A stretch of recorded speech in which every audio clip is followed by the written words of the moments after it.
The portraits are part of a group of works that we're offering belonging to the esteemed dealer Martyn Gregory. So we're here to talk about 3 portraits, and they're some of the earliest ever oil paintings to have been painted in China. They were painted by European Jesuit painters who were working in the Chinese Imperial court in the 18th century.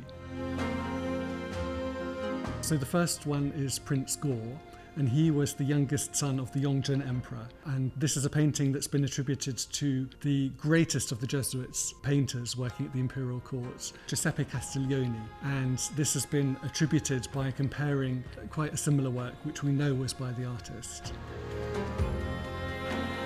The next painting is thought to depict Yong Huang, the first son of the Qianlong Emperor. We know that this is an imperial prince because of his hat, and the different hats that could be worn by different members of the court was recorded meticulously in imperial records. The middle portrait of the young prince is one of my favourites because that one has the kind of terrified look of youth, which I find quite endearing. It's unusual to have such a young man depicted in an imperial portrait, and you really get a sense of his character in the expression on his face.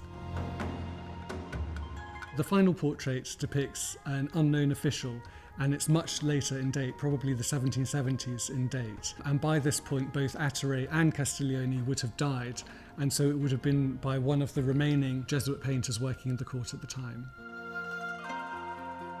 Together, these 3 paintings chart the development of portraiture in the imperial court across the 18th century, and they blend Western realism with Chinese imperial aesthetic sensibilities.